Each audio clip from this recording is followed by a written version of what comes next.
Hello, YouTube and solderers and electronics folks out there. We are back this week.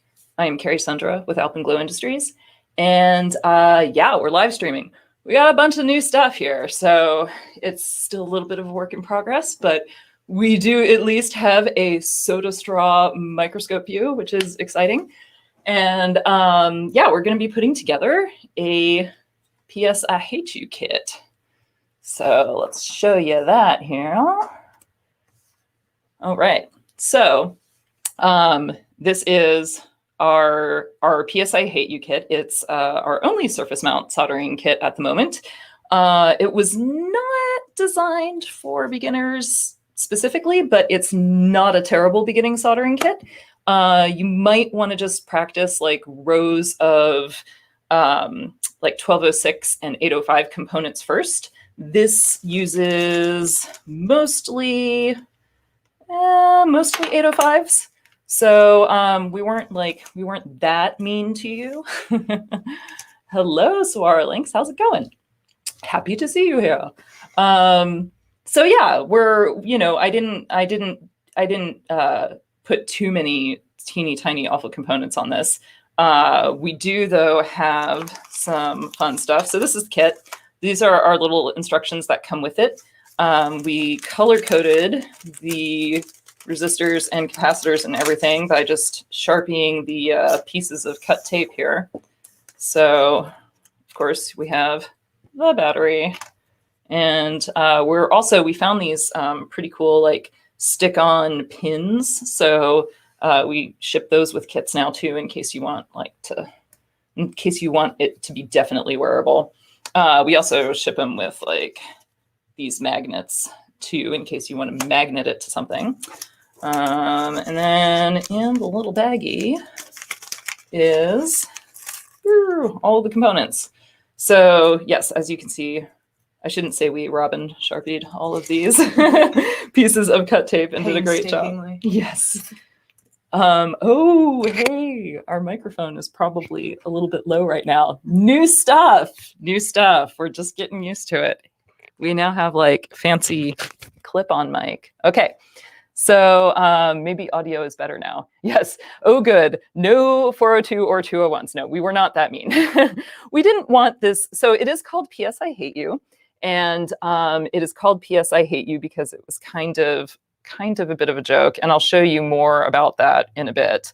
But yes, there are a few little things on here just like designed to drive you crazy, but we weren't too mean. We wanted people to still like actually put it together and not totally hate me by the end of it. You know, repeat customers maybe. So yeah, so we got all the components here, all nicely color-coded. Resistors, capacitors, battery holder, 555 timers, because of course, switches, and what else? That's about it. Oh, and the diodes. So the diodes, these guys, maybe we'll switch it over to microscope view now. Yeah. So, microscope view. How's that looking? That's looking okay. So microscope view, we're still working on it a little bit. We noticed today that there is a lot of reflection in there, so we're going to try to get like a little polarizing filter on microscope view because that will help with that. But yeah, we'll see if I can. There we go. That's a little bit better maybe. So these guys are called mini MELF packages. They're a little bit old school. They're these glass diode packages, and they're round in shape, so they tend to roll around, which is kind of fun. So we did do that on purpose to be just a little bit persnickety. But the other thing that we did is we purposefully laid this out in a super haphazard manner. We kind of wanted it to just look like somebody had taken a pile of parts and just like thrown them down on a circuit board, and wherever they landed, they were just soldered in. So none of the parts are at, a 0 or a 90 degree, or I don't think even a 45 degree angle. And you can see that the traces are also like just kind of going everywhere.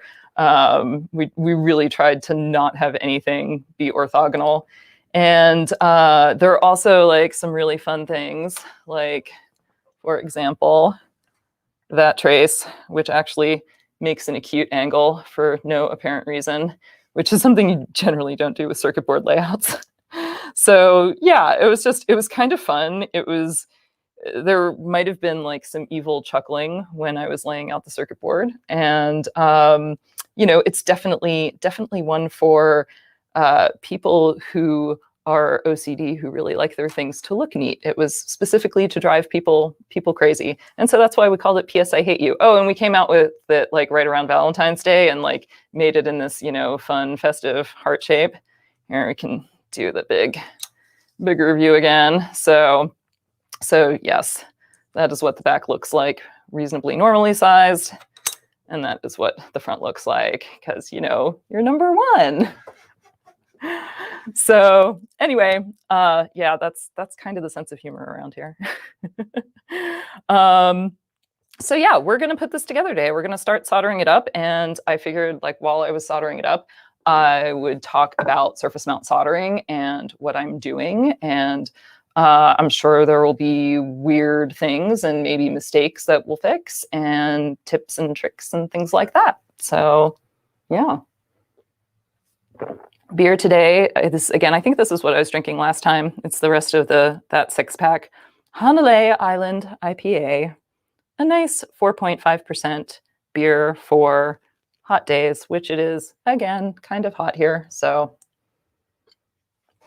there we go. Yeah, so there's a lot of new stuff. Let's go over to microscope view again.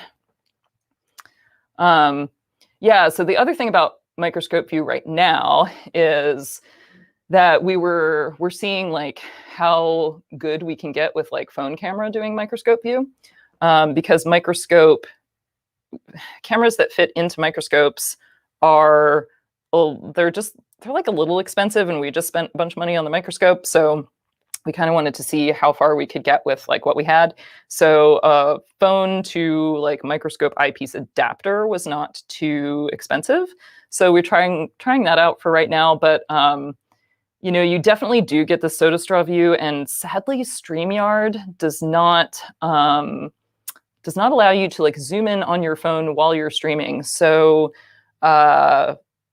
basically, yeah, we're kind of stuck with the soda straw. We can't zoom in to give you like a nice square view.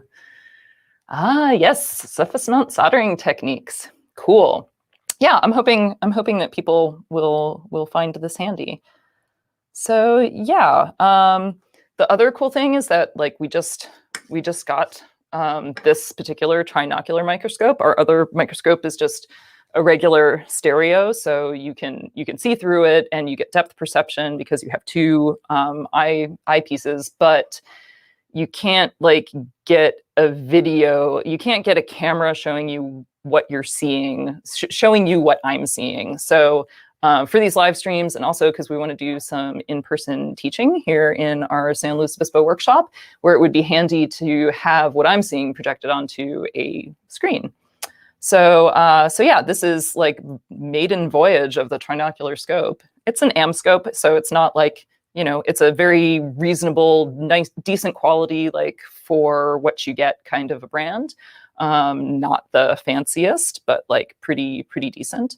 And the other thing that's kind of new is that we have a lens on it, a Barlow lens on it, which I didn't know about Barlow lenses before. And so it gives you a lot of working distance under the microscope. It gives us, maybe like yay much working distance when our other microscope only has like about this much working distance. So that can be a little bit harder to learn on because you're kind of like trying to get your soldering iron underneath there. And it can mean that you're kind of like in awkward positions while you're soldering. So yeah. So that's this right here. And you can see a little bit the camera that we have pointing down and doing the video, bringing you the video of microscope view. But yeah, there's, as with everything, we're like trying stuff out and figuring out where we can improve. And so we'll continuously be improving, hopefully. Okay, so what do we want to solder first? I think we might want to solder. Good question. What kind of tools and supplies do we need to hand solder surface mount components? I will be talking more about that like as I go, for sure. And if there are any specific questions, definitely ask them. So yeah, I'll talk about the tools like as I pick them up and use them. So let's do. Oh yes, and that's the other thing.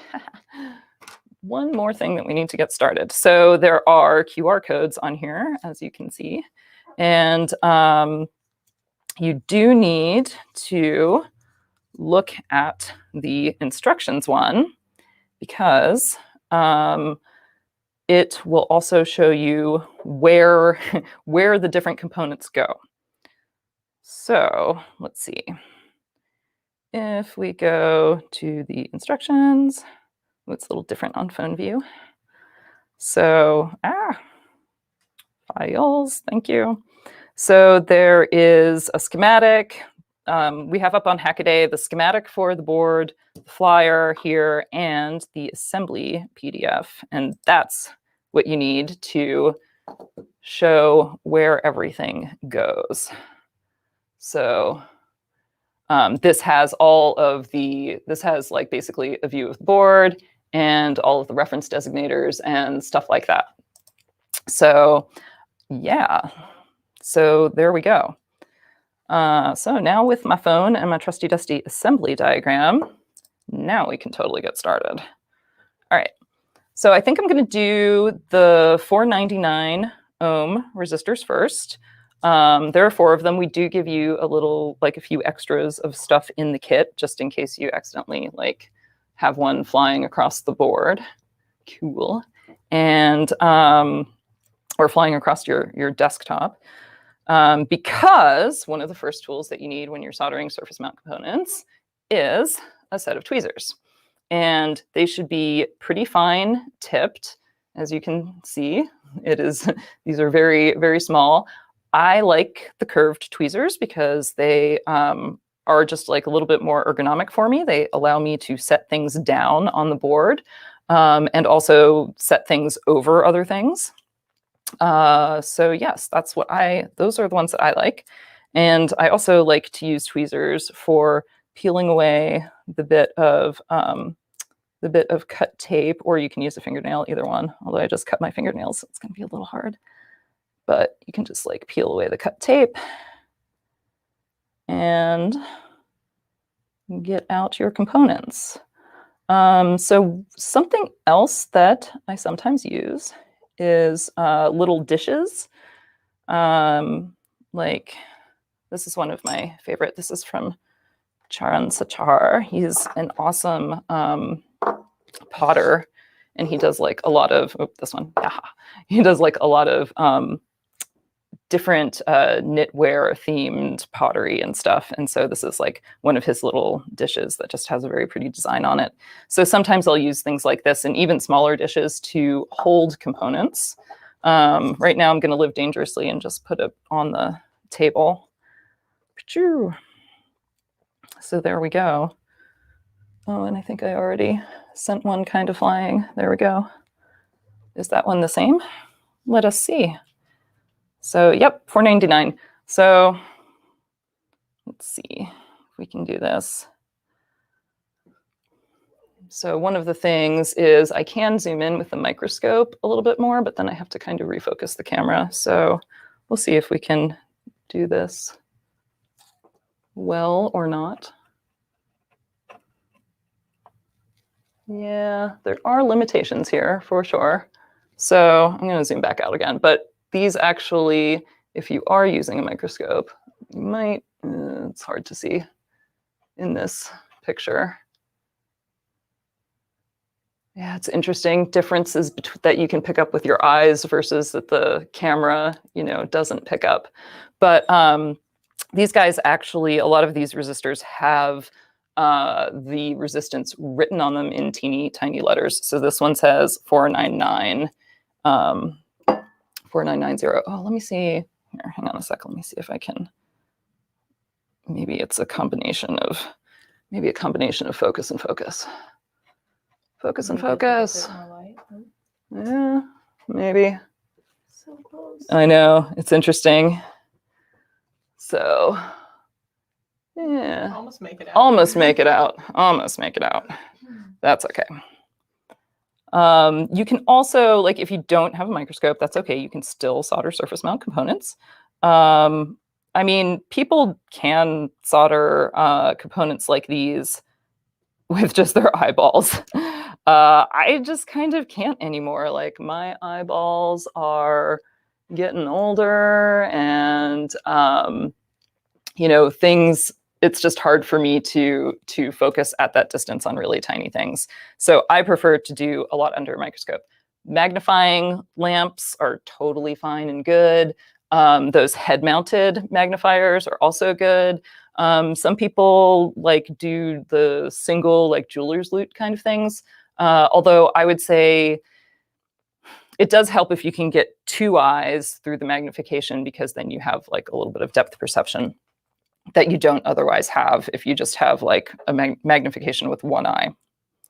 All right. So, okay, we got tweezers. We need those for surface mount soldering. And the other thing that we need for surface mount soldering is flux. And I find that the easiest kind of flux to start surface mount soldering with is actually water-soluble flux, because it is the most aggressive kind of flux, and it also holds up to heat like reasonably well. So it has like a little bit more working time, definitely than no clean, where I feel like the no clean flux, you gotta like put it on the board and quick solder your stuff, and you get one shot at it and then all of your flux is gone. So I feel like no clean flux can be very difficult to learn on.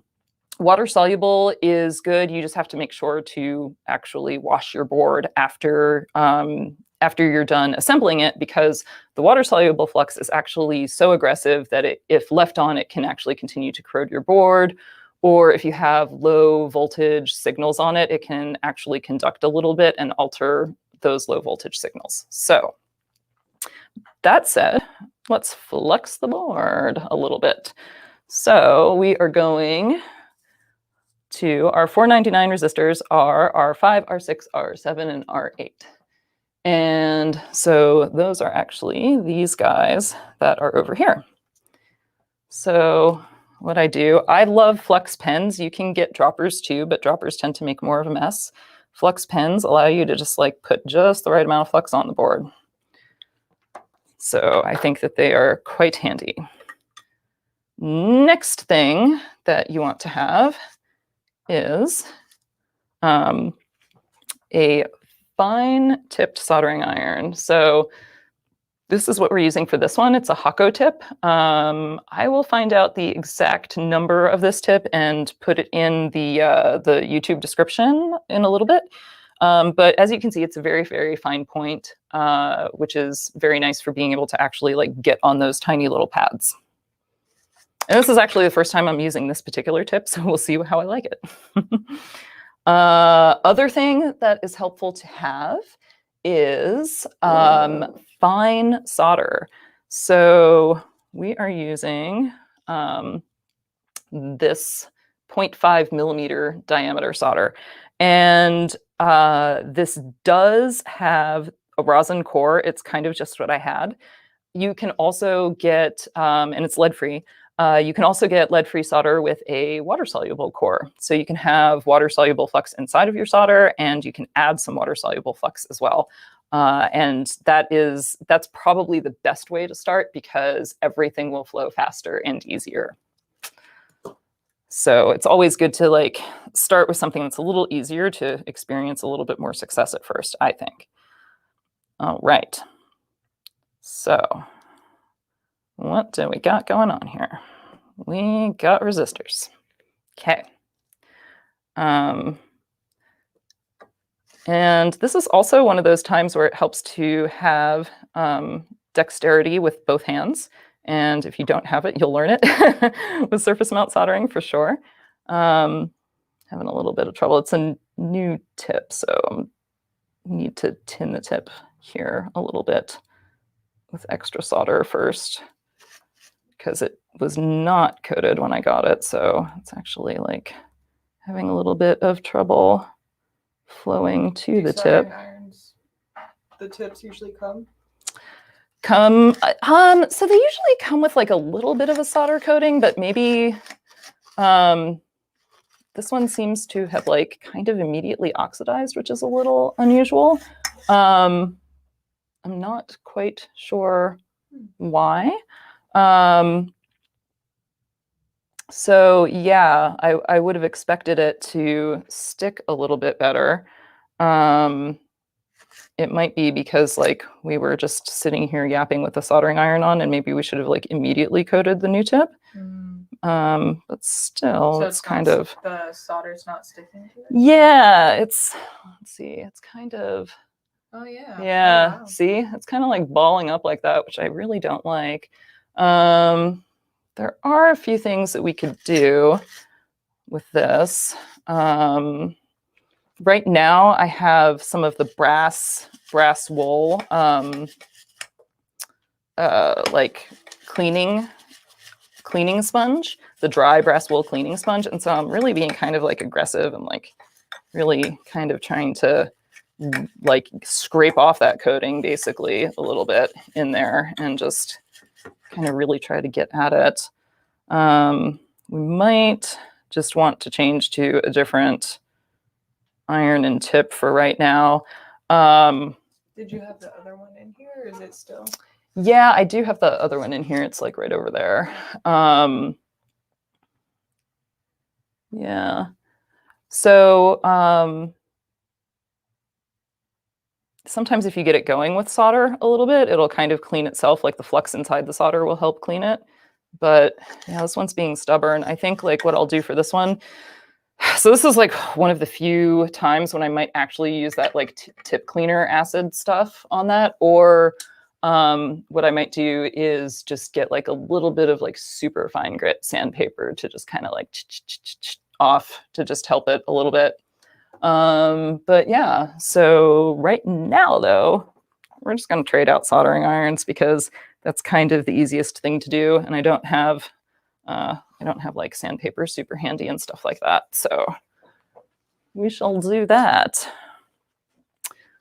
Momentito, go ahead and like grab your beer. So let's see. Of course, it's all the way plugged in over there.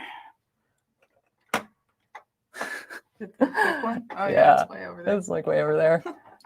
We have a strip with 10 million things plugged into it in back here. And yes, of course, it's like the furthest away from the actual soldering iron. All right, so we'll just unplug that guy, move it out of the way. Try not to set anything on fire. All right. Choo.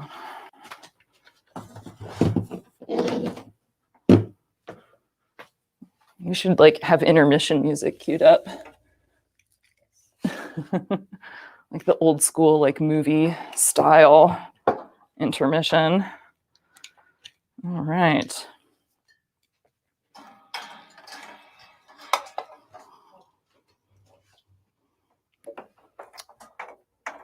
Coolio.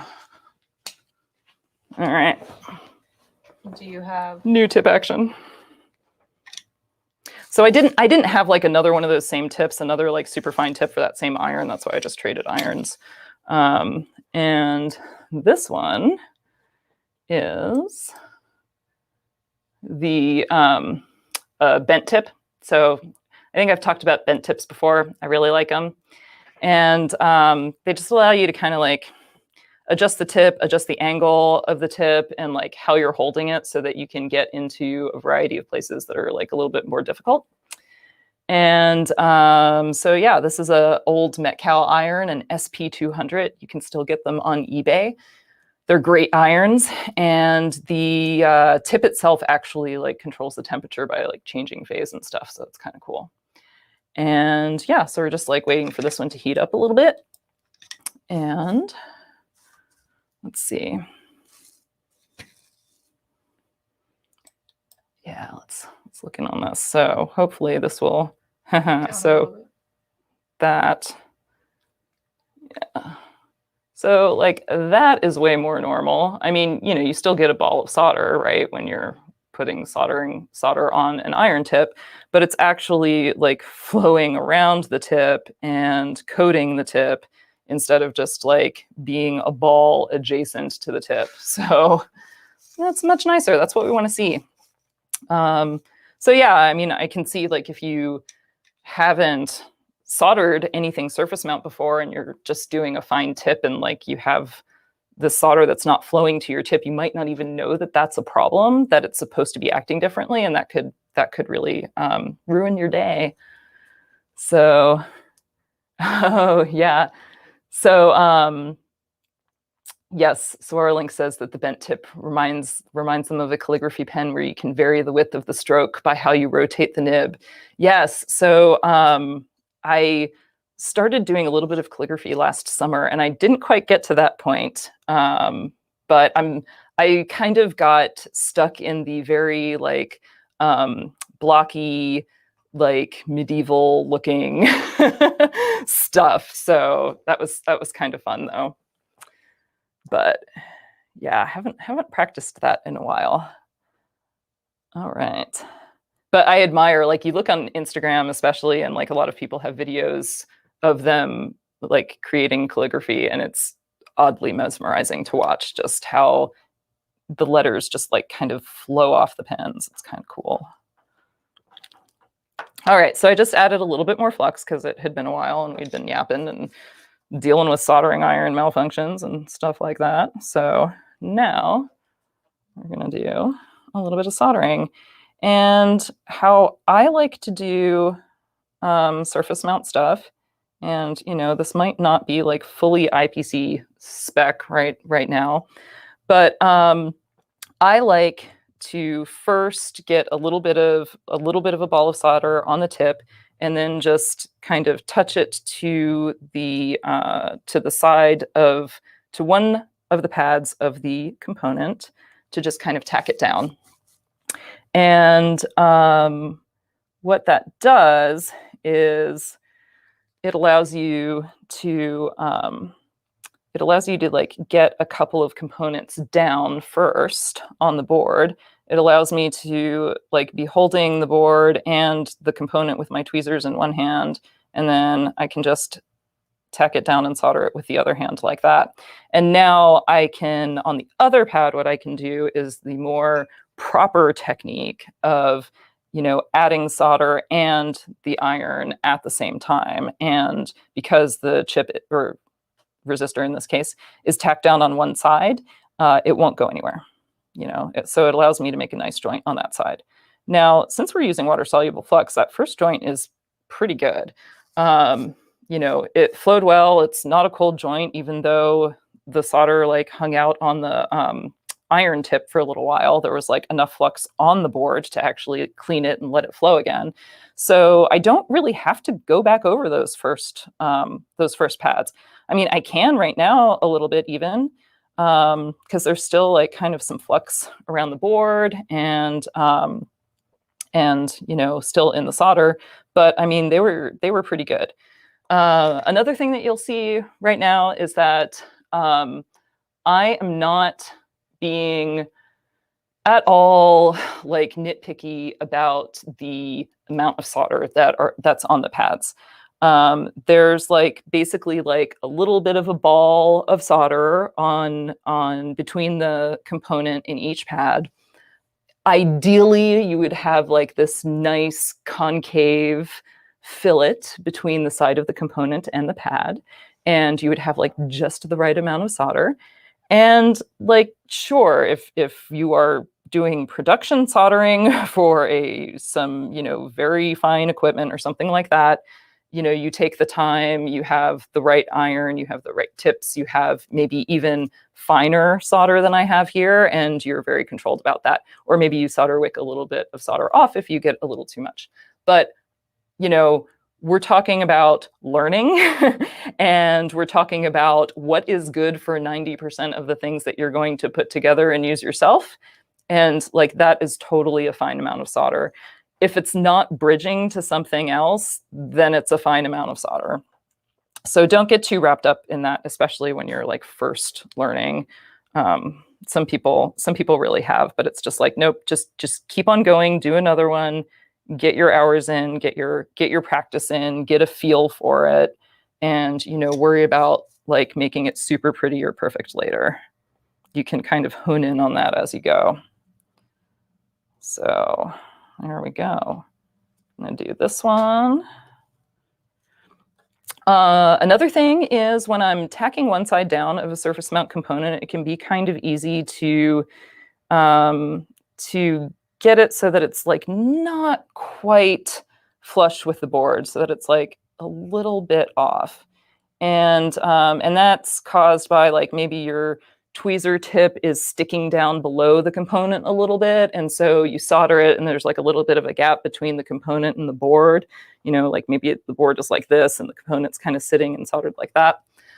So what you can do after you've tacked that one down is that you can like very gently, because tweezers are delicate instruments and you don't want to bend your tweezer tips, because like tweezers are expensive and bent tweezer tips ruin your day. So you can just like very lightly press down on the middle of the part and reflow that one side. And that will, then it will settle and, be flat. And sometimes you can kind of like feel it like make contact with the board.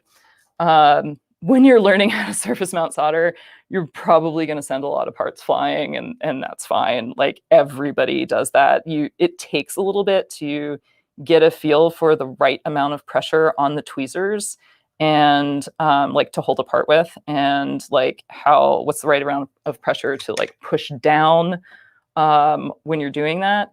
So it's all very gentle, very light. You basically want to hold the part with just enough pressure to like keep the tweezers closed around the part and not more. Yeah, more and it'll just cause it to go bing, and then you'll never find your part again. And you might be very sad or very angry or need to drink more beer.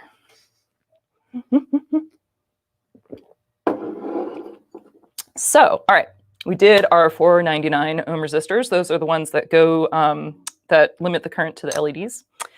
And let's see, let's do 15K resistors now. 15K is R3, and R3 is this cute little resistor at the point of the tip there. So, and those are yellow. So we will grab the little yellow piece. I can probably, maybe I can do it over here. There we go. I'll try to do that. It might be a little blurry, sorry. So yeah, sometimes I can like get the edge up like that. And the paper a lot of times likes to peel away with the plastic. That's fun things with cut tape, with cut tape components. But there we go. So we got our one out there. And we're going to flex it. P.S. I hate you experience. Yes, it really is. Like that is part of the P.S. I hate you experience. It has to be just like a little bit of a pain in the ass. All right. So yes, you can see, or maybe you can see, I don't know, but this one has 1502 written on the top of it. Oh, yeah. So a lot of times too, surface mount components will, you'll flip them around or you'll drop them and they'll, be upside down like that and stuff like that. Pro tip, you can totally solder resistors upside down if you have to. I just don't like to, because I am just like a little bit maybe OCD about that. So yes, but you can solder resistors with like the white side down. Ooh, so here's like another little tip that I sometimes do. It's a good question, Swara Links. I'll get to that in a second. So one tip that I do, so you can see on this resistor that I just soldered, like this side has like our normal little too much bump of solder on it. And then this side has like a pretty nice, like perfect amount of solder. And the reason that this side doesn't have too much is because I just like, after I tacked this side down, I just took the tip without adding any more solder to the tip or anything else. And I just touched the tip to this side. So basically the residual solder on that tip was used to solder that. And the reason that it's still a good solder joint is because of the flux that was on the board. So if you don't have flux on the board, you're not going to get a good solder joint out of that because the flux will have burnt off on the solder that's on the tip, and then it just won't flow very well. So yeah, so I'm going to leave that one like that. You know, one a little bit too much solder, one a little bit too little solder, or not too little, one like kind of like just the right amount of solder. And yeah, that is also part of the PS I Hate You experience, asymmetrical amounts of solder on your parts. It's all good. So yeah, so Swarlink says for parts trays, he wonders if a jewelry tray would work if it's ESD safe. ESD meaning electrostatic discharge, which is electricity that is caused from static buildup. So like when you like zap a doorknob on a dry day, that's an ESD event. ESD events can zap circuitry, especially like microprocessors and stuff. They can actually have so much energy in them that it fries part of the chip. So for this particular board, ESD is not a huge issue. Like the biggest things that are like somewhat ESD sensitive are the 555 timers, and they're not hugely ESD sensitive, not as much as a microprocessor would be. So for a lot of parts, you know, most standard diodes and resistors and capacitors, definitely, and inductors, like those are not ESD sensitive parts. They don't care. And you don't have to worry at all about ESD sensitivity for them. But for other parts, it's a good idea. And it's not a bad idea to get into like good ESD practices. So our workbench table is actually, this is actually an ESD surface. So it is slightly conductive. So it kind of prevents the buildup of ESD. I'm not using a static strap or anything like that. I'm not actually physically connecting myself to this because this isn't a hugely sensitive project. So the parts trays and things like that, plastics can build up ESD sensitivity a lot. And so in general, when you have parts trays, you want them to be like static safe. There are a lot of things that are being sold now, makers, kitting trays, stuff like that, that are actually like ESD plastic or ESD silicon blends and stuff like that. So you can actually get like a lot of stuff now that is ESD sensitive, that has like these little teeny tiny compartments for components. And those are fine to use. Those are totally fine to use. I just kind of like, I didn't have a lot of those fun, nice things when I was learning all of this. So I'm kind of all like, oh, a board, a table, parts, I'm cool. But yeah, there are definitely like a lot of little things that you can use to make it a little easier. All right, I'm going down the rainbow list. 47K is the light green. So I will get one of these guys out. And yeah, we'll do that. And let's see, this guy, 47K, R1. Where's R1? R1 is over here, right underneath this pad. So I'm going to flux R1 and solder R1 and drop R1. It still happens, like it's part of the whole experience. The other thing that helps, that can help, is if you like tape down the board, or even have a vise, or somehow prevent it from moving while you're doing this. I actually don't like vices as much as other people do. So I just did that same technique, by the way, where I just like turned it and used the extra solder on the tip to solder the other thing. But yeah, I don't like vices as much, actually, because I find when something is on the table like this, I have better stable hands because I always keep my hands touching the table. If you have a vise and your part is in midair, then it's a little more awkward, and you can use your forearms against the table to brace, or you can sometimes brace your wrists against the side of the vise or something like that. But I actually find I have better control when I just am working on a flat table and can just lay the entire side of my hand against that table. Let's see. Yes, so the silicon soldering mats with the tiny indents are good if they're ESD safe. Some of those are not, and some of those say they're ESD safe, and then when you you notice that they build up static an awful lot. So a little bit of a grain of salt there. You know, I have one that's like kind of clear white and one that's black. I believe that the black one is somewhat ESD safe because carbon, right? The white one seems to accumulate a lot of dust, and that one was really static safe. So do be careful about that kind of stuff. You know, probably if you buy it from a reputable place and not off of Amazon, it's probably going to be a little bit better.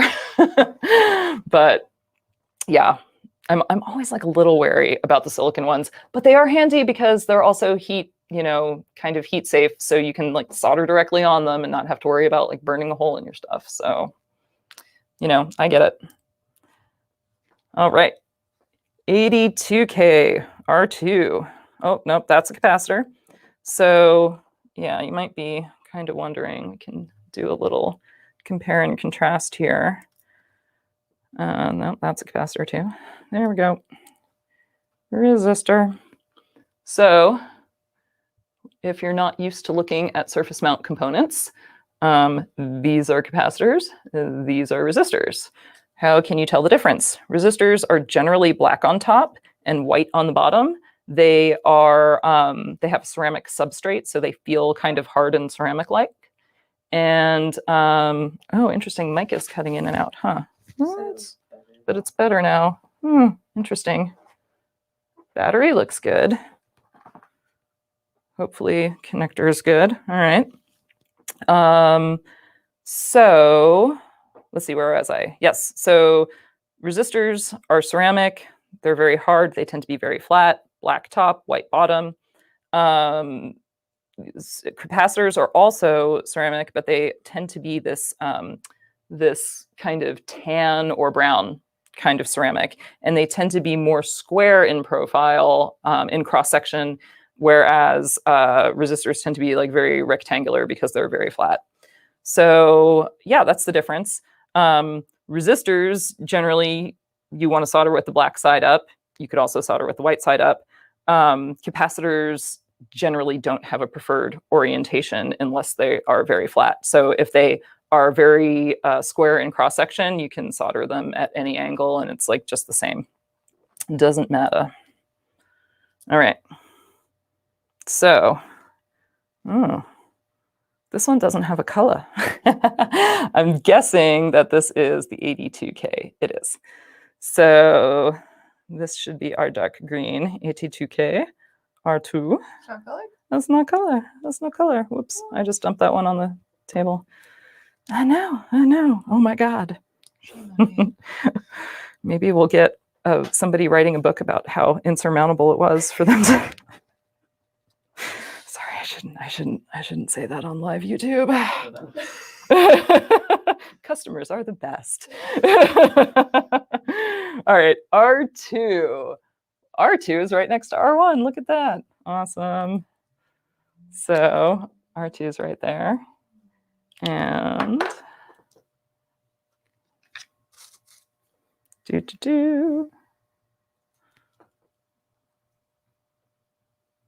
and there we go. Ciao. And then just pressing down on the middle and like reflowing that just one more time just to make sure it's flat. And then with the extra solder coming from the other side. That was not a lot of extra solder. Now, if you were working on a micro air vehicle in 1998, that would have been fine. But I'm going to add a little bit more. Yeah, that was how I learned surface mount soldering. Was I was working on a micro air vehicle program. It was a DARPA program at the time because 6-inch flying airplanes didn't exist then. And So yeah, we were doing the best we could when electronics were still pretty big and heavy. And the amount of solder that we were using, like every like milligram counted on that thing. So because the batteries also kind of sucked at that point, there were no such thing as, well, at least that there was probably such a thing, but you couldn't buy lithium polymer batteries yet. So anyway, it was all a game of like shaving ounces and shaving grams, and I got yelled at if I put too much solder on things.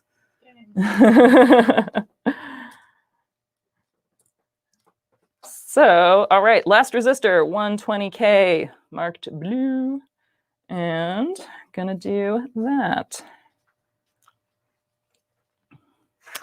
Cool. I'm glad the microscope cam is working pretty well. I'm probably my own harshest critic, but it's like I want to reduce the glare on it, and I want to get it just a little bit closer to what I can see with my eyes. It is really interesting though, like even with the same field of view, same magnification, like what you can pick out with your eyeballs is like much greater than what you can see on a screen with a camera pointed at it. It's like definitely interesting experiencing and learning about this stuff. R4. Okay, R4 is this one that's sort of like fallen off the end of the train here, hanging out in space.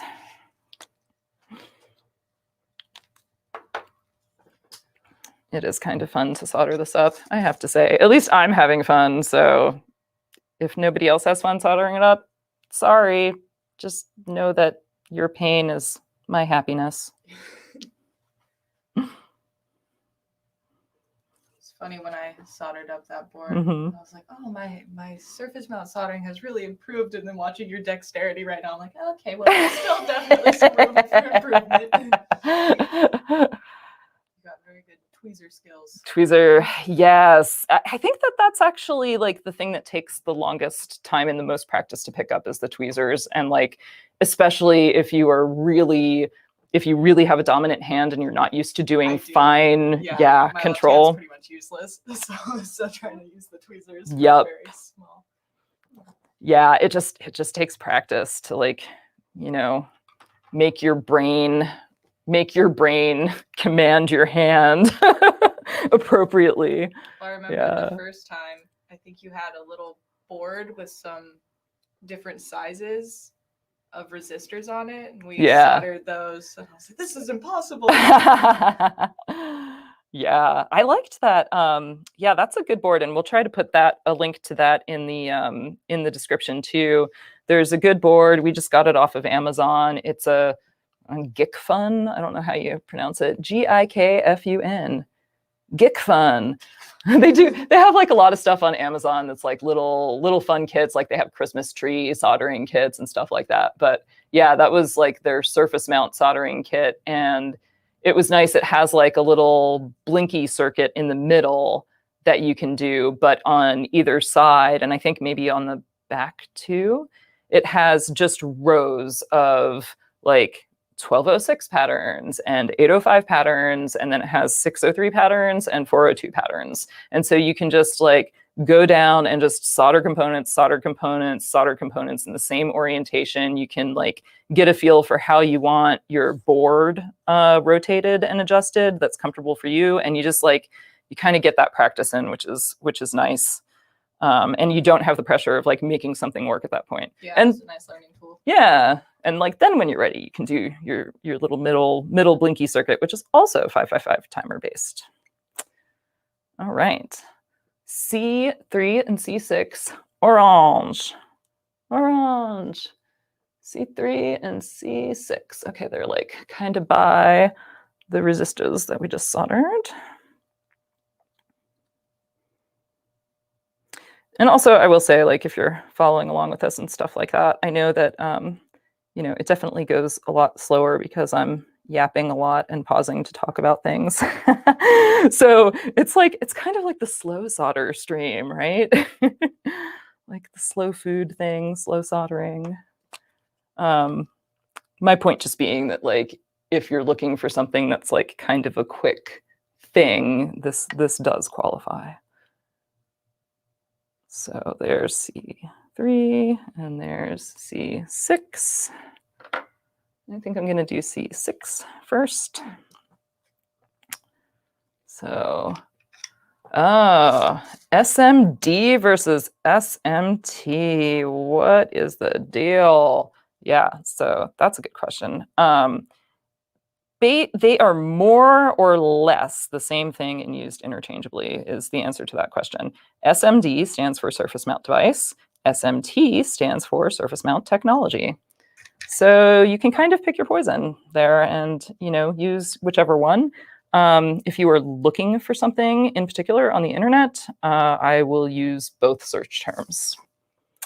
Yeah, I feel like one is more common when you're like looking on AliExpress and Chinese websites, and I feel like SMD is the one that's a little bit more common on those websites.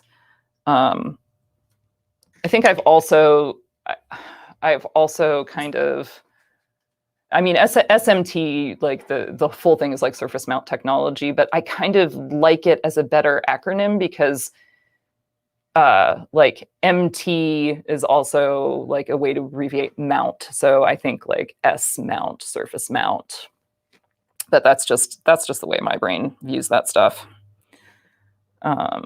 Yeah. All right, C2 and C5. Awesome. We'll peel these little guys off. Try to do it as I'm showing you here. Ooh, that one peeled nicely. Nice. Dang. It is a little hard, like peeling it at the angle that the microscope will show, making it difficult on myself. All right. So, flux. So we got C2 right here. And then we got C5, right? Yes, C5, which is this guy above there. So since you're using water-soluble flux pen, will you then need to wash that board with water? With water, that's the best way to clean it. Just like a little bit of hot water. Of course, you do not want the battery in for that. So, you know, that is the one caveat there. But yeah, just like a hot water and like an old toothbrush, don't use it for your teeth after cleaning your circuit board with it, please. It's kind of funny. Chalk brushes for climbing work really well. Of course, chalk brushes are actually gun cleaning brushes.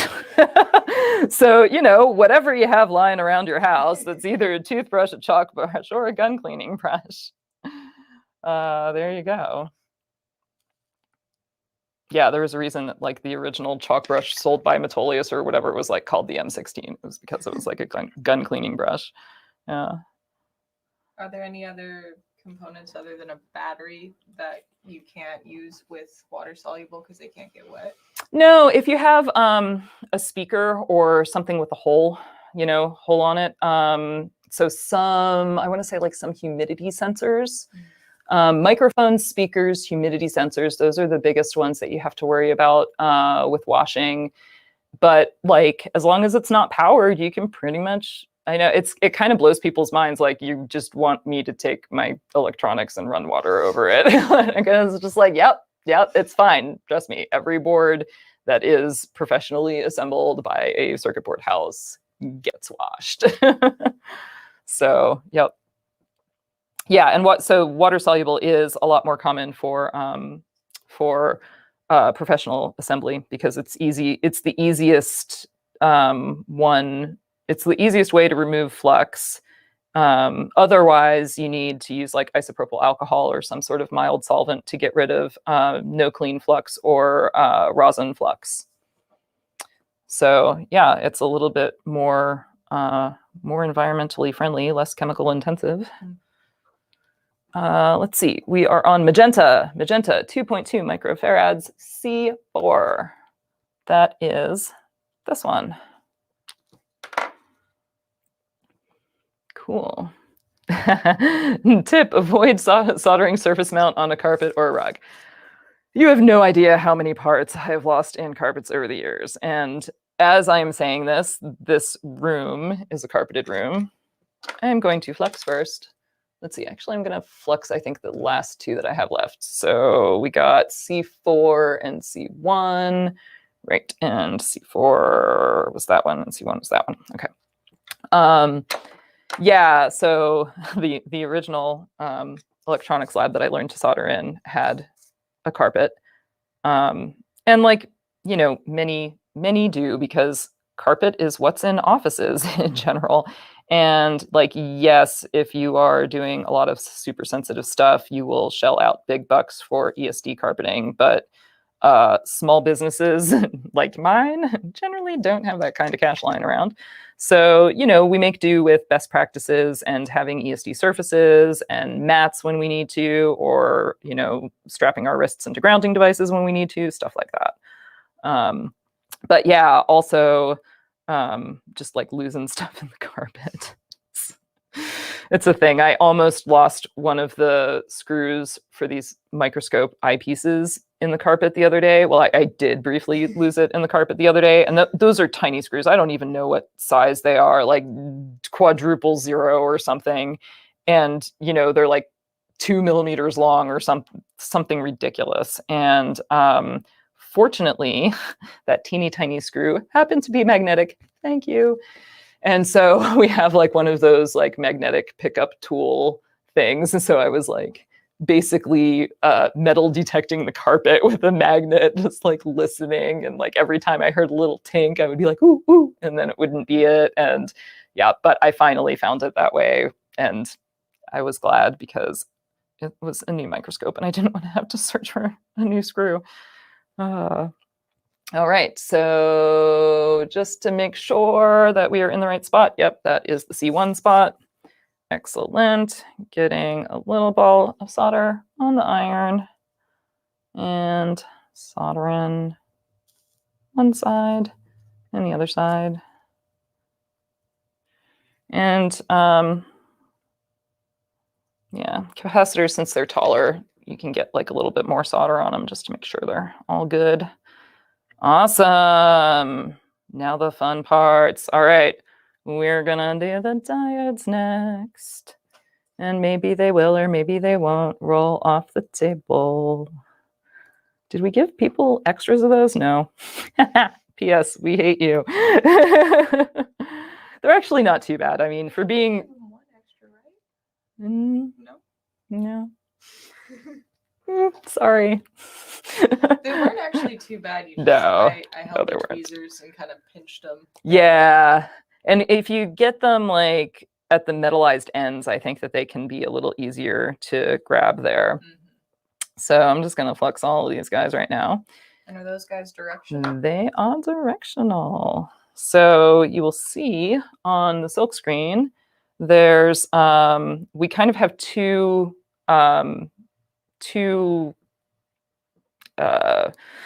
ways on the silk screen to note the direction. I am a fan of still having direction noted on directional parts after the part is soldered on. So what that means is if your direction notation on the silk screen is underneath the part, that's great maybe for first assembling the part, for like letting you know while you're assembling it. But then if you're trying to double check it after it's assembled, then you have nothing to go on anymore because your part is covering your direction symbol. So a lot of times for chips especially, and I'll show you this, and well, actually I can show you this right here.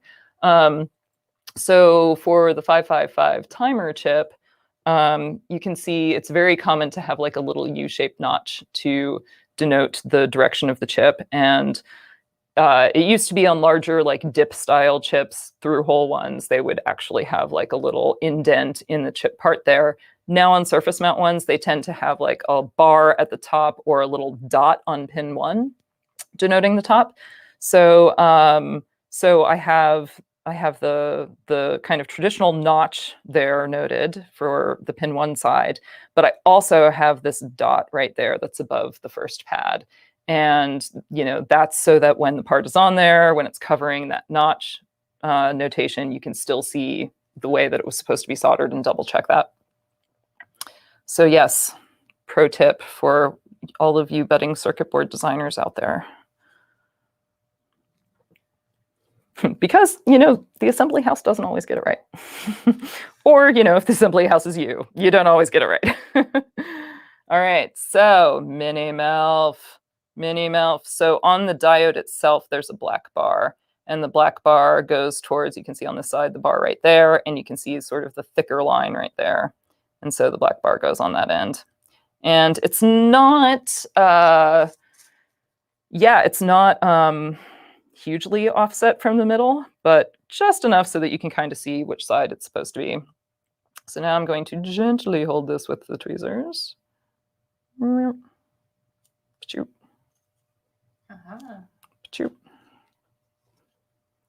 So no rolling for this guy. I don't know. I kind of like the look of the glass diodes too. They look nice. They look cool. Yeah. Yeah. And I don't know, they're called MELFs, which is funny. MELF? Mini MELF. And it stands for something and I forget what it stands for, and I will look it up and try to put that in the notes too. And I will also try to remember to actually look up and put in the notes all the things that I'm saying that I will look up and put in the notes.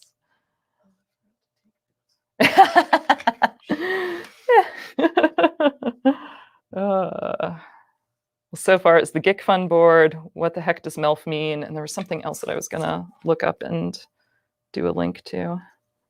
I forget what it was. Somebody will have to look at the stream again. All right. Diodes. Ciao. So yeah, I'm also a fan of like rotating the board a lot, and that's also why I tend to not tape down boards unless I absolutely need to. But you know, keeping your board steady and not having to fight the board wiggling around while you're starting to solder surface mount components, like that is a worthy thing. It is worth taping your board to your table in order to do that, in order to just like remove that extra thing. I am reasonably good at like using my other fingers to stabilize the board. So like I have, I'll show you on the microscope here. So I have my thumb and index finger holding the tweezers, but then my middle finger is free. And a lot of times I will use that behind my front two fingers, pressing down on the board and just keeping it steady. And for me, because I'm used to that and can do that, it's faster for me to not have to like tape, untape, move the board, retape every single time I'm soldering a new component. But I think that is a perfectly good way of doing it when you're learning. You might also know that I'm sort of like a little bit compulsive with my soldering and keeping the tip clean. Like when I just said all of that, I think I had like some solder on the tip, and then because it had been a while and the solder on the tip, probably most of the flux had burned off, I cleaned the tip off and then put fresh new solder on and then soldered that down. So also it's good habit, and I'll repeat this with probably every soldering live stream I ever do. It's a really good habit to get into before you put the tip away to make sure that the tip is dirty. So coat it with some solder that protects it from oxidation and actually protects it from that problem that we had with the first tip at the very beginning of the stream. So like put it away dirty, and then first thing you do when you grab it out of the stand is to clean it off. All right, so all my little diodes are done. I think I'm gonna do the 555 timers now. Yay, doing the big stuff. Doing the big stuff. These here, we can actually go to this camera because they're sort of big enough. So you can just like peel off the tape here. It's a little bit easier. So these are the only parts that are even like slightly static sensitive. So it's a good idea to maybe like, once you're ready to do them, make sure that you're not moving around a lot. Like don't, you know, take your plastic shoes and scuff them across the carpet and then come back and solder these guys.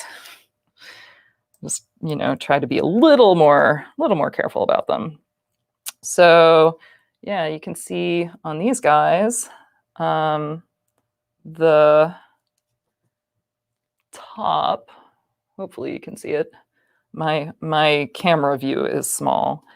I think your camera view, especially if you're on a big screen, is probably better. But it has, this guy has a bar across the top here in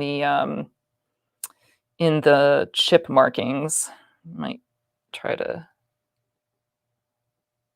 give you a better view by angling it differently, maybe.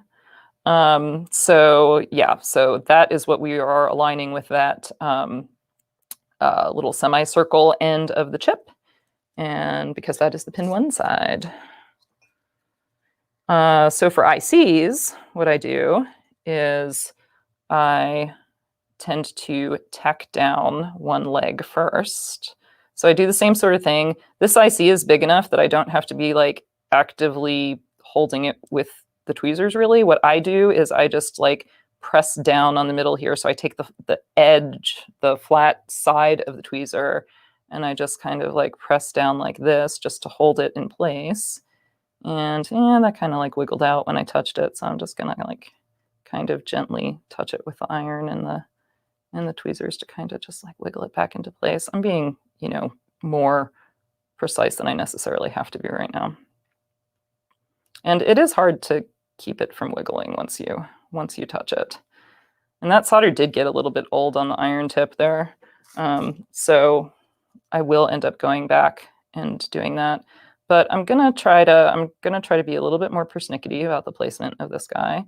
So the thing about like doing like kind of like the shitty solder job on one leg is it kind of allows you to reposition the chip a little bit and get it to where you want it, which was not there. But ooh, I'm doing a really terrible job here. This is awesome. See, this is like totally beginning soldering thing. And we are not worried. Actually, I feel like the angle is not very good on this. So I think what I'm gonna do actually is hold it from the middle. There we go. So I'm gonna hold it from the middle. It's kind of tacked down, super shitty. The solder joint is terrible. We're not worrying about it. There we go. That was better. Yay.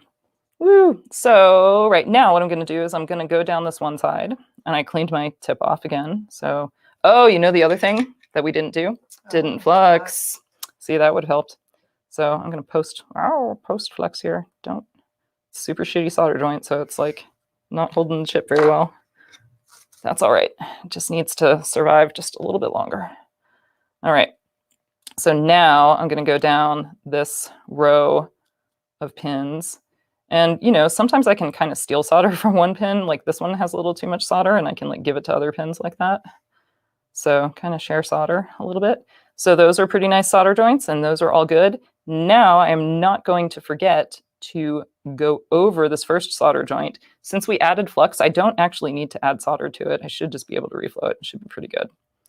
Yeah, it's not too bad, but you know, since that was such a cold joint to begin with, I think what I will do is, you know, add a little solder going down and I'll like add a little solder to reflow that. And now it looks a lot better. So yeah, there we go. Soldering down ICs.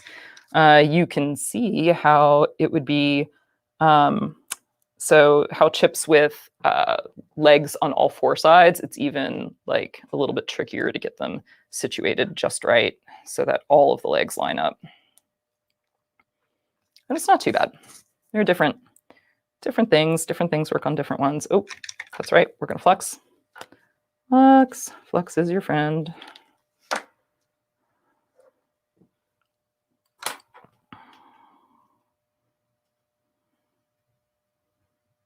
All right.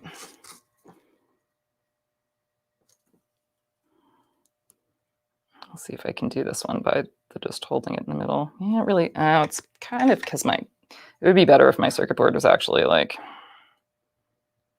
taped down for this one probably. So I'm just going to hold it like that and got that one going. There we go. And that, since I, got that one first try and there was already flux on it, it's a pretty good solder joint. And I did make sure that our bar right here is lined up with our pin 1 and our notch side of the silk screen.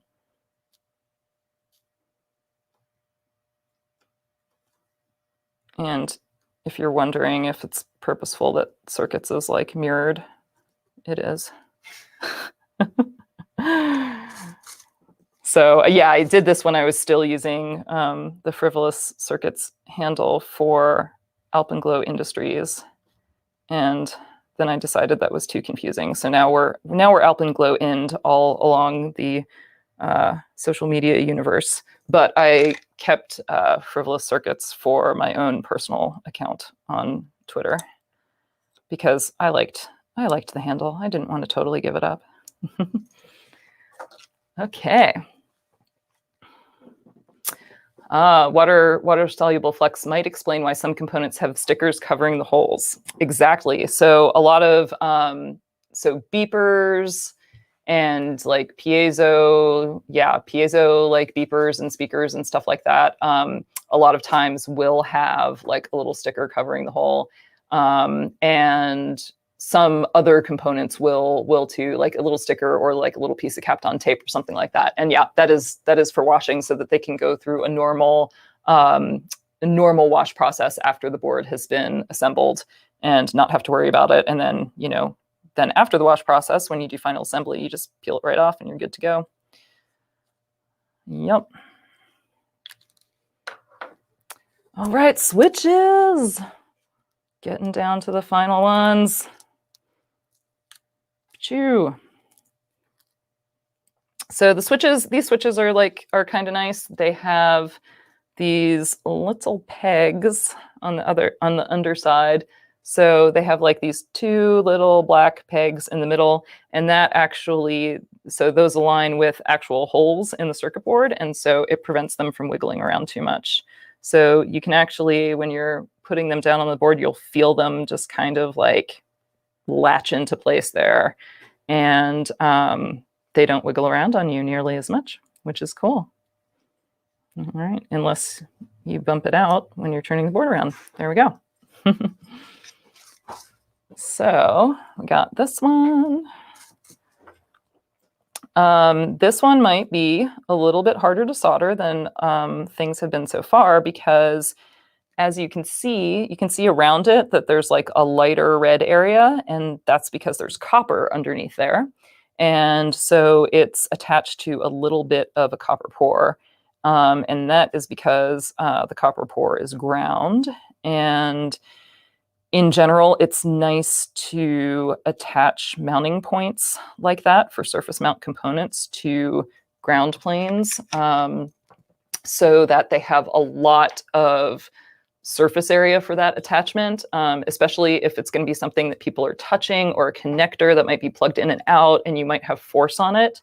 Yeah, it's really good in those cases to attach your mounting pads to ground, so that there's just more surface area on that copper to prevent like the entire component from like lifting the copper up from the board if it like gets tweaked at all. Now, you can do that in a couple of ways.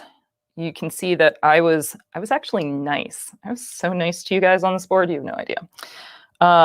So on this guy, you can see that there's like a little bit of a darker trough around the pad here before the plane, and there are these like little spoke connections to the plane. And what that does is it's called a thermal relief.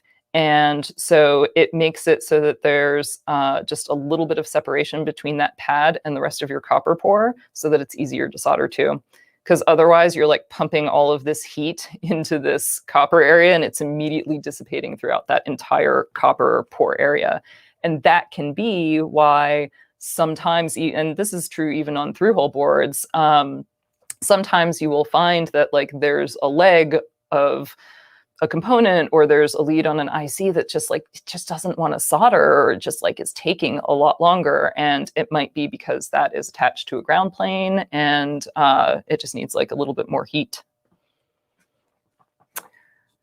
For the switch, the 4 pins on the short sides are tie downs while the 3 on the long side are the actual pins. Yep, exactly. That is correct. The 4 on the sides are the mounting pads. So I'll solder those first in this case so that you can really see that. So mounting pad 1, mounting pad 2, mounting pad 3, mounting pad 4. And sometimes mounting pads, if they're grounded like this, and like in this case, it's sort of like attached to this body, on some connectors and things like that, they can also actually serve as a little bit of ESD protection, because the idea being if a user plugs something in and touches something and zaps something, it's going to be the ground and not a signal. So yes, so those are the 4 mounting pads that we just did. And then these are the actual signals. Shoot, shoot, shoot. And it's just a slide switch. So in one position, the middle pad is electrically connected to the right one. And in the other position, it's electrically connected to the left one. Okay. So I think before I do the final battery connector, or yeah, I guess it is connector here, battery holder, I'm going to flip it to the other side and do the 4 LEDs right there. And that's just because this stays flatter right now and it doesn't like really wiggle around a whole lot for soldering these. So I'll come back and do the battery. All right, so LEDs. Okay, you have no idea how nice I was to you guys on these LEDs, because like LEDs are also directional, right? They are diodes. However, for some bizarre reason, lost in the annals of electronics history, somebody decided at some point in time that like they would make LEDs with the anode marked instead of the cathode marked. It is pretty standard to mark the cathode on diodes. And the reason why I'm like rolling my eyes and saying pretty standard is because some LEDs, for whatever reason, have the anode marked. And so I was actually thinking about using anode marked LEDs and having the pattern, the silkscreen, be cathode marked. But I didn't do that because it turns out that I actually needed to use high brightness LEDs for this board. That's like a whole nother story about 555 timers and their interesting performance differences when powered with 5 volts versus 3 volts. So they can't source nearly as much current when they're being powered from 3 volts as they can when they're being powered from 5 volts. And I kind of missed that in the data sheet. And because I was used to powering 555 timers with 5 volts. And so yes, it turned out that I needed high brightness LEDs, like super efficient LEDs, in order for them to be bright enough to see. And so sadly, they didn't make those with anode marked. Hey, Allie, how's it going? Oh, no problem. You're here for the best part. We're just putting the LEDs on, and then we'll do the battery holder, and there we go. Yeah. We were just talking about some pesky LEDs that are anode marked. And the thing is, like, you know, you get into this mindset where you're like, yes, LEDs are cathode marked. And then you forget that those stupid anode marked LEDs even exist, because why? Why, God, why? And then you don't check when you buy some. And then you're wondering, like, what's going on with your circuit? And then you realize it's because your LEDs are anode marked. And then you're just like, yeah, you want to kill whoever thought that that was a good idea. Because it's not. Diodes should always be cathode marked. Okay, so we're going to put some flux on. And Allie, feel free to ask any questions, like even if we've gone over it before, whatever. I'll talk all day about this stuff. I think you know that. So yeah. Now, okay. I did do one little persnickety thing here, or maybe just one.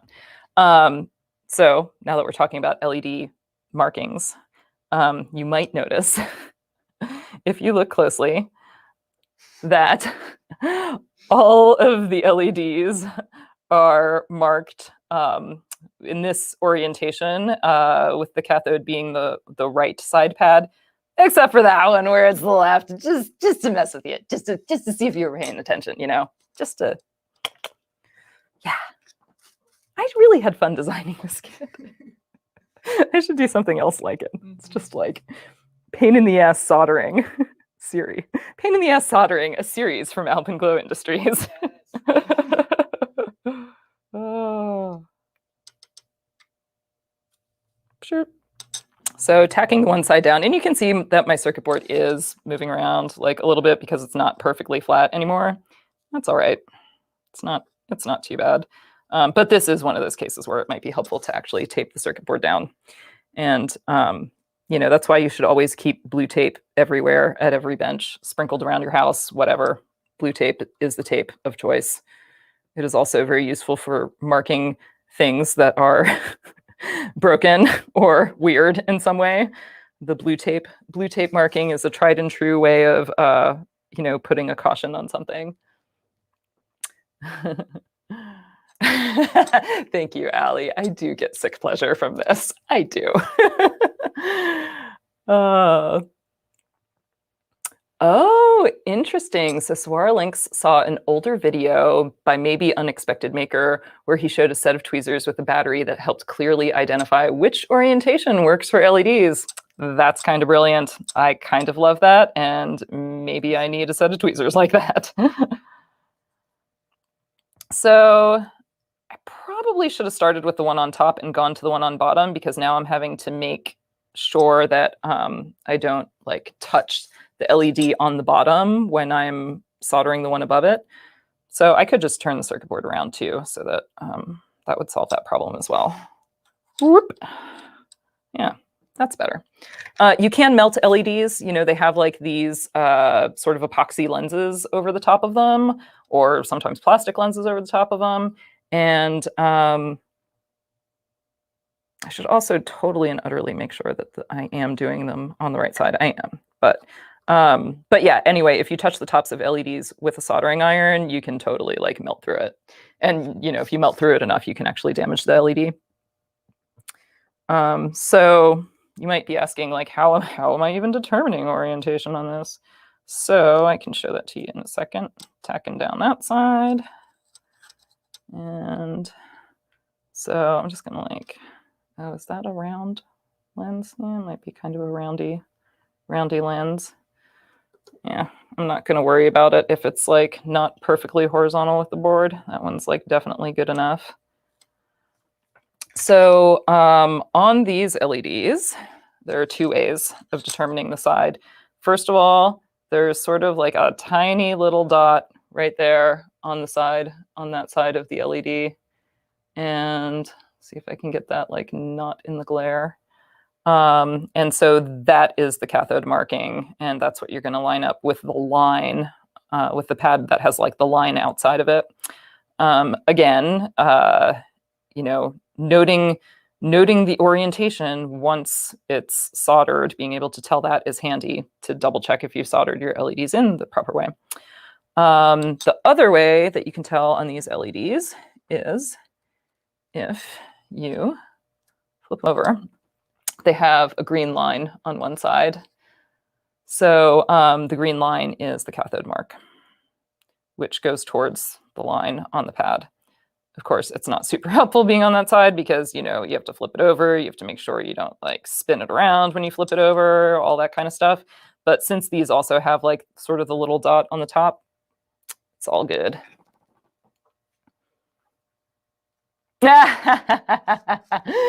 Thank you, Allie. Allie just noticed that yes, the word circuits. I like right before you came on, I said that like yes, I might have done that on purpose. It's actually a not uncommon mistake for a circuit board designer to make, especially for things that are on the back side of the board. Because when you design circuit boards, your software, the way it's laid out and the way you see the layers is if you're looking straight through the board. And that makes sense when you're doing circuit board layout, because you want to see how everything stacks upon everything else and how your circuits, how your traces run that way. But what that means is if you have text or something on the bottom of the board, you have to make sure that you mirror that text so that then when it's actually printed on the physical board, it's flipped around and it's actually correct. So it's a really easy mistake to make, to put text on your bottom layer and make it readable to you instead of, and forget to mirror it. And yeah, so like when you're designing the circuit board, it'll look backwards, but when the circuit board's actually made, it's flipped and it looks normal. Yeah. So we're not going to forget right now that we only soldered one side of that LED, and we are going to finish and solder the other side of that LED. Distractions, distractions. Awesome. All right. Yeah, another thing that I kind of did was like, which was kind of fun, I kind of like made this arrow shape with the traces. So these were all, I think those might have been like power traces, I think, coming from the positive voltage maybe. And yeah, so that's why they're all like shared and kind of splitting off everywhere. And yeah, I just thought that it would be fun if they just like cut direct path of direct path through the board, and then it kind of like made this cool arrow shape, which I thought like went with the heart theme pretty well. So yeah, awesome. Last thing, battery holder. So this one is a little trickier.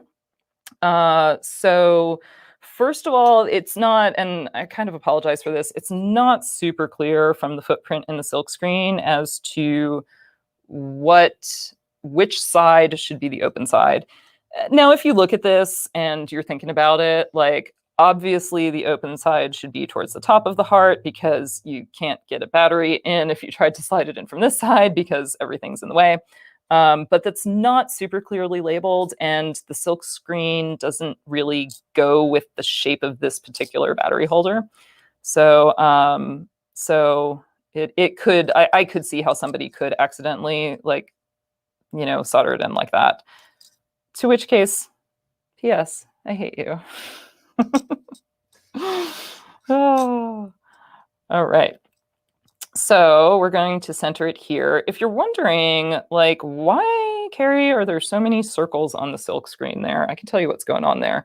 So I made this pattern. What I wanted to do is I wanted to show myself in silk screen while I was laying out the board what the possible kind of limits to where the battery could actually be once it's inside this connector were, so that I wouldn't put components too close to those edges and accidentally have the battery like short against some component leads.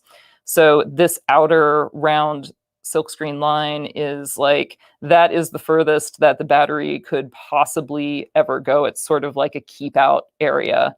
And the inner circle is like, this is like probably more or less where the battery is going to sit normally, kind of a deal.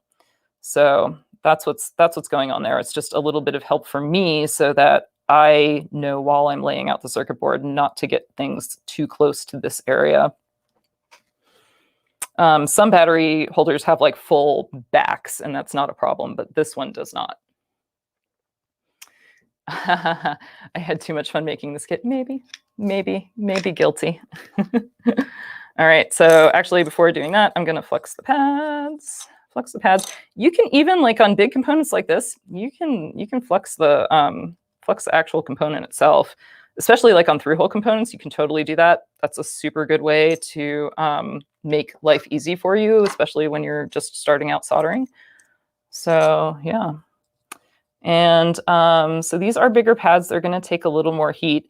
The fun, tricky thing about this connector is that you might notice it's one piece of metal without any insulated section. And so if I were to do my normal trick of like holding the battery holder down with my finger as I soldered the side of it, well, the whole battery holder heats up really quickly and you end up like burning your fingers a little bit. So, you know, that it just makes it fun. Do you want one of the little finger things? I don't know. I think I want to burn my fingers instead. Okay. You know, it's just Fair enough. It's just extra, just a little extra. Wait. Let's see if we can do it without burning my fingers. Fast, gotta go fast. Ooh, yeah, good. So, whoop, getting warm. There we go. That side's good. Ha ha. So yeah, this is also where having a good soldering iron that can pump out a significant amount of watts really helps, because it'll be able to heat up pads so quickly that it won't dissipate over like, you know, the whole area of the copper before everything's gotten up to temp. And so now I can actually, since I have that one side tacked down, I actually don't need to touch it to do the other side. So I can be all safe. Safety first. There we go. And that is all soldered. Yay. Yeah. Ah, shit. All right, so we should clean it. So yes, the best way of cleaning this, you're using water-soluble flux, which kind of smells fishy. It's kind of weird. Yeah. It's also called organic flux. And I don't know, you get used to it after a while. It's like, oh, it's the fishy one. But the best way to clean it off is with some hot water. I'm not quite set up for having hot water here. You can also use isopropyl alcohol. It still works because, you know, it's a little bit of a solvent and you know, contains water. So I'm just doing that here, and I'm just using a Kim wipe. They come in green packages like this. They're like lint-free wipes. I think camera people also use them a lot. And they're real nice for cleaning off circuit boards and not like getting lint everywhere. You can also use a paper towel, totally fine. The best type of isopropyl that will clean like a variety of flux and circuit boards and not leave residue is 90% or higher. 99 is even better. The 70-30 stuff, which is like the most common stuff, it tends to kind of like leave residue behind and not do as great of a job at cleaning. So I don't use any of that stuff. And yeah, like during the pandemic when isopropyl alcohol was impossible to get anywhere, like I finally managed to get, thank y'all, finally managed to like buy some off of Amazon, but I had to buy like 4 gallons of it. So I'm going to have isopropyl for a while now. But yeah, they're called Kim wipes, K-I-M. And yeah, Kim Tech, Kim wipes. Delicate task wipers.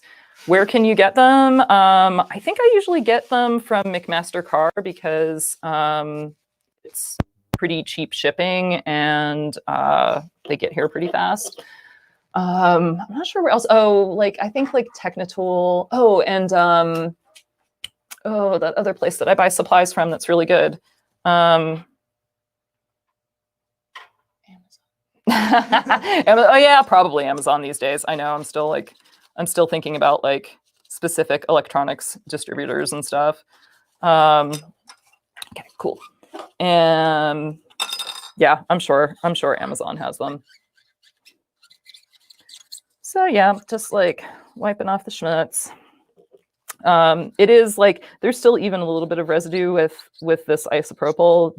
Boards get super clean when with water-soluble flux when you use hot water, and there's like no residue left behind. I do generally, though, when I clean boards with water like that, I do tend to oven dry them at low temp for a while just to make sure that all of the water has evaporated off, because like there's a little tiny bit of a gap under stuff like ICs and stuff here where water, the surface tension of the water can just cause it to kind of stick. And so doing like a low heat drying cycle is really nice. Now, if you're like, Carrie, I don't really have like any special low heat ovens and stuff, what you can do is you can set your normal house oven to like the lowest it'll go, 200 degrees or something. You can turn it on for, 10 minutes, however long it takes to kind of heat up. Then turn your oven off. Then put your boards in and bake them for, like 20 minutes or something like that. And then take them out. While you're doing this, it is also very handy to put a sign on your oven that says circuit boards on it, so that you don't forget you have circuit boards in the oven and then preheat it for pizza. I don't know who might have accidentally done that once. But yeah, and I mean, usually I wouldn't, usually you want to be pretty careful about circuit boards and food and mixing stuff. The reason that I'm this is kind of okay is because, first of all, you've just cleaned your circuit board. So even if you used solder paste or something like that, you shouldn't have any more left on the board that is free to get on other things. Second of all, use lead-free solder. So yeah. And I mean, if you're super paranoid, you can get a little tray that you use just for circuit boards and put your circuit boards on a little tray and do it that way. So yeah. Okay. I think it's ready. Should we see if we messed anything up?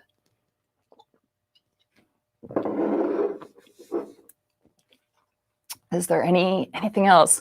Brent used an air compressor to blow dry your boards. Yeah, you can also use canned air. That works pretty well too. Yep. Oh God. Oh gosh. Allie says one time she put a nylon filament in the toaster oven, ended up melting the spool and making a lot of smoke. Oh my gosh, that must have been awful. Awful. Oh, I can't imagine. Can't recall if it caught fire. Hopefully not. Nylon is hard to catch on fire. Easy to melt, hard to catch on fire. All right. I am peeling back the thing here. I'm going to change it to the down view. Oh, interesting. Oh, check that out. I think that might have been just in time. Did the microscope just cut out now? Because yeah, that was the phone dying. Oops. Good timing though. All right. So here we go. Somewhat moment of truth. I don't know if these switches are on or off. I think they're in the on state right now, maybe. So I think I'm going to switch them off to what I think the off state is, at least. And I shall put the battery in. Plus goes on top. That's always how this style works. So we'll slide it in, turn it over. I think this is the on button. Hey, you're number one. So there are two modes. One is the constant on, like you're seeing now. And then the other one, which is activated by the switch, is a little heartbeat blink. Yay. And so that was kind of fun to design too. I used two 555 timers that are cascaded. So one 555 timer produces a steady short duration blink, which is the two blinks that you're seeing. And then the other 555 timer is basically just being turned on and off to let that pulse train through. So it's the fast blinking is constant, blink, blink, blink, blink, blink, blink, blink. But then it gets gated through the other one. So it's on, then off, then on, then off. So you get this blink, blink, pause, blink, blink, pause, which was key to this because it's a heart. So it has to have a heartbeat, details. Yes, cascaded 555 timers. Yes. I think I did a little schematic talk episode a while ago about it, and it should be on the YouTube channel about how that works and stuff. I kind of want to redo those though and be better at it, and maybe actually do a script ahead of time so that I'm a little less off the cuff and stuff like that. A little less live streamy. Yeah. Tool class B fire extinguisher. Yeah. Yeah, I am pretty careful. I do have fire extinguishers in my house, in the kitchen, and two here in the shop. So is it just the stream or does it beat 3 times? Oh, this one is actually kind of doing a little flicker at the end. So yeah, 555 timers, especially running at 3 volts like this one is, they are not super consistent. You're like kind of operating them at the very edge of their specs, and so things get a little weird. And I've noticed that there's a little bit more of like a difference between like within a batch of 555 timers in their behavior than I would typically expect out of like an IC that, you know, should be pretty darn consistent. So yeah, I can see that we're getting like maybe like a little bit of an extra heartbeat, like maybe that on off is just maybe the period there is just going a little bit into that third beat. It looks like good eye, good eye. And I have noticed that when you first turn it on, it always does a triple beat, which is actually normal because, you know, the way 555 timers work, you're kind of alternating between that 2/3 voltage and that 1/3 voltage, and the circuit oscillates as the voltage goes up to 2/3 of the supply and then down to 1/3 of the supply.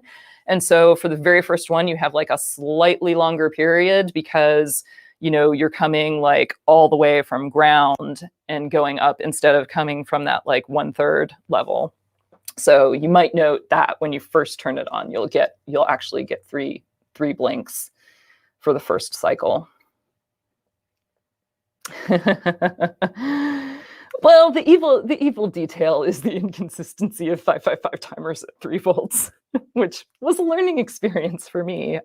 Definitely, I didn't expect that to be the case. You know, I'm used to things having like, if they are rated to operate down to a voltage, that they will typically have pretty consistent behavior down to that voltage. But, you know, 555 timers are kind of old chips, and so they're not super great at low voltage. And you actually have to get like specific ones that will even run at, you know, 3 volts, because I think the original design was like a 12 volt power supply, like most things were at that point in time. Cool. Well, shoot, does anybody else have any other questions? Because like, I think we did it. I think we made it. Made it through the stream under 2 hours, even though I'm talking a lot. Yeah, like, and let me know if there's anything in particular that you'd like to see in a stream. Always interested to know what you guys want to see, and you know, what you find interesting. Definitely have some ideas coming up. Yeah, yes. Brent was nice enough to send me a super cool kit that he made, and I think I'm going to put that together pretty soon here, perhaps. So I just got the enclosure for it in the mail the other day. So that's going to be pretty exciting, and that's going to be going back to kind of older neon bulb style things. So that'll be fun with high voltages. Okay, let's see. Oh, the whole 555 timer thing. Okay. So yes, let me answer Swara Lynx's question first because it's a little shorter. So yes, that Gikfun board that I was talking about earlier, that has like, it also has a 555 blinky circuit in the middle. That one has, I think it actually uses mostly 1206s for its blinky circuit in the middle, maybe some 805s too. But it comes with a whole selection of 1206s and 805s that you can solder. And all of these, by the way, these are mostly 805 components, so there aren't any 603s. I'm pretty sure I'm not lying to you about that. Yeah, I don't think 603s are that big. Yeah, okay. I'm pretty sure they're all 805s. So yes, so 1206s, that Gikfun board is pretty good because you can really practice on some bigger stuff that you probably, you know, don't even need magnification for or anything. Yeah, so Ali, I was saying earlier on, like, I like using a microscope because I'm really used to it, and because my eyesight is, you know, a 40-plus-year-old eyesight, and kind of bad in that near range. So the closer I get to something, like the blurrier it gets. So yes, I used to be able to solder a 603s by sight, like no big deal, no problem. But now I like magnification. You can use the lamps, the ring lamps that have illumination in the back. Those are pretty nice. You can also use like the head gear magnifiers. Those are also really good. So those are definitely both options that are more accessible than a microscope. Yes, Brent, I know that there's a 556 dual timer IC, but then I wouldn't have as many parts, and then it wouldn't look as messy. That was my that was my reason for using two 555s instead of a 556. So yes, okay, 555 timers. So there were basically, it's basically one of the first integrated circuits around, and definitely like the first really, really popular one. And it enabled people to create a variety of oscillators by changing up the surrounding resistors and capacitors in circuits. And so, so it has like it basically has op amps inside of it, and it compares like two input signals to 2/3 of your supply voltage and to 1/3 of your supply voltage. And then it varies the output depending upon what those input signals are doing. And it also has like this extra discharge pin, which depending upon like what's happening with the output will either be connected to ground or it will be open drain. So what it does is it allows you to build like these little RC oscillator circuits, and it allows you to like reset that. So it allows you to charge up to a certain voltage, and then when the discharge pin is active, it'll like short it to ground and discharge it. So so yeah, it's just this like weird, it's this weird little chip that made all of these different oscillator schemes possible. And so you can do like one-shot timers where you just do like one pulse depending upon an input, or you can, you know, create these like stable pulse trains like we just did here. You can do like all sorts of different things with it. And the reason that it's called a 555 timer is because in order to get those reference voltages, they used 5K resistors internally. So there was a 5K resistor. I should probably like draw this. I should have had a printout of a 555 timer internal guts with me here. But yeah, I don't know if I don't have paper handy. Oh my God. Anyway, envision in your brain, you have supply voltage, you have a 5K resistor, and then you have another 5K resistor and another 5K resistor. So you've basically, and then ground. So you've basically just made a voltage divider out of 3 5K resistors, where the middle point is 2/3 of your supply voltage and the other one is 1/3 of your supply voltage. Well, the upper middle point and the lower middle point. So you get what I'm saying. So 3 5K resistors, 555 timer.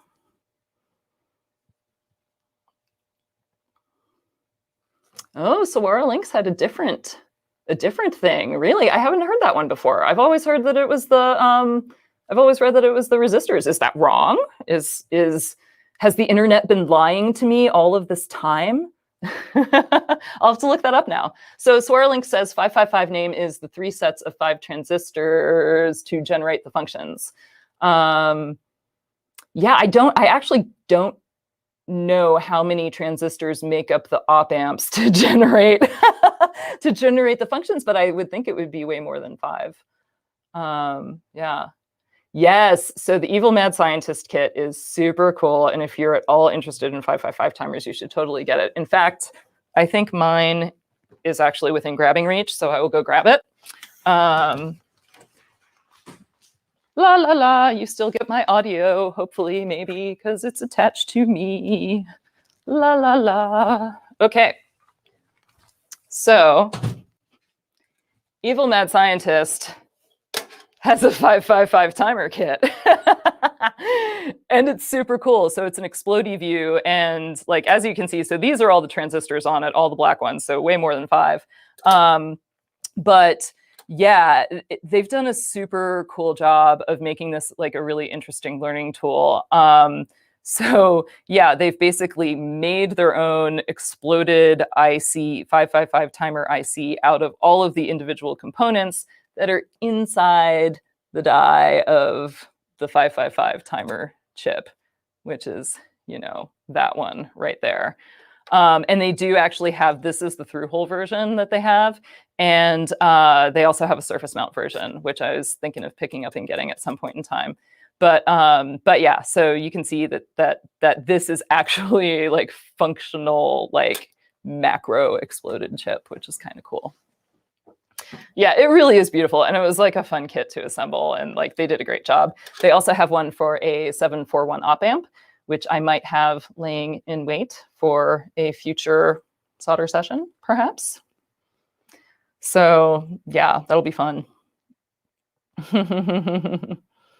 Okay. Link says I was correct in my 555 timer history trivia. Good, glad.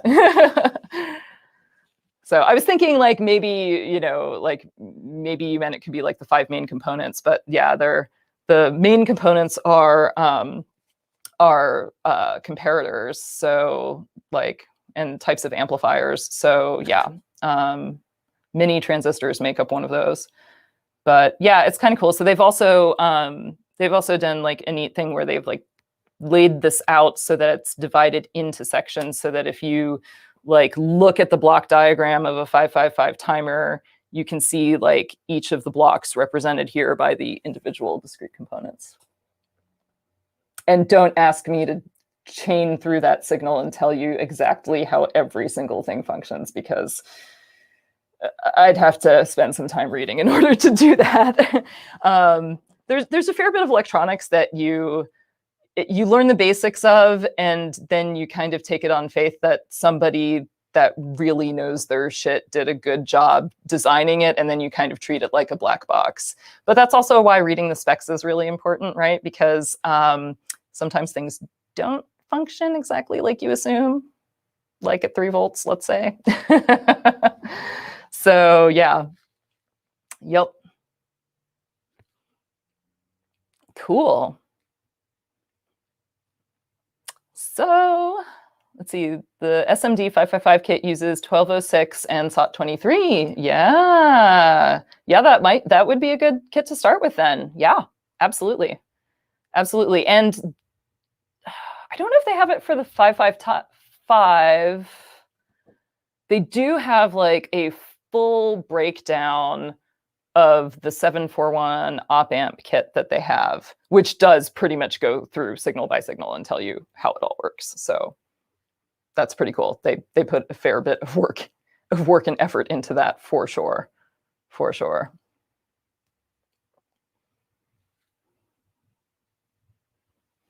Awesome.